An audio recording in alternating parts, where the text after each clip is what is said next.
would go together, it's a good idea to think of tiny cozy spaces transitioning into huge volumes. For this, the roof would rise up and the floor would dip down. What this creates is a sense of wow to a person who travels from point A to point B. This is what one tries to achieve in a double height space, because for a user who's standing at a single height space, she gets to experience this huge volume, which then creates a lot of interest and makes your section get a little variety from the general monotony.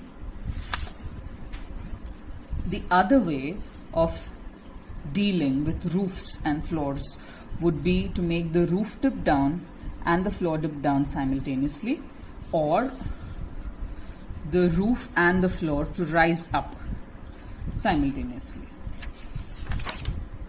Now, when one looks at forms and one looks at slanting walls in section, what we end up generating is a lot of these triangular dead spaces, and the most easiest solution given is convert these into storage.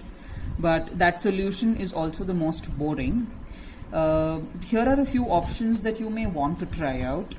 One is that you convert that tapering space into a balcony or a cutout or a spill out space, retaining the form that you have imagined.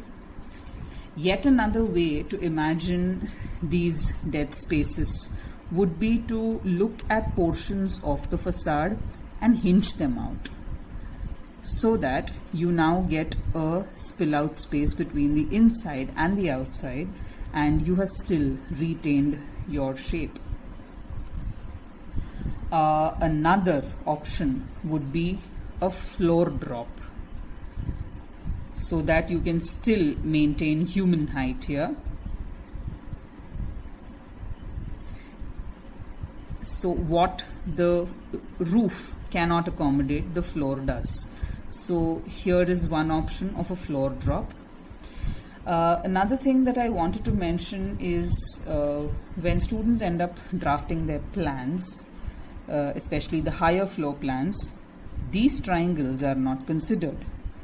What one should keep in mind is that you are going to lose out on all of this space when you draft the first floor plan or the second floor plan, and your plan will recede accordingly.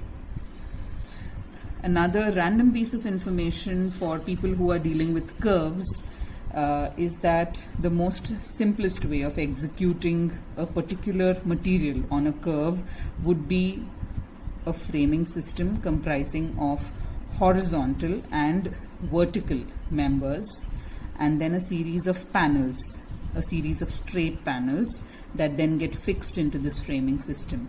So your curved surfaces are not very curved when it comes to execution. Having said this, it is entirely possible to be casting these and making customized surfaces that are extremely homogeneous.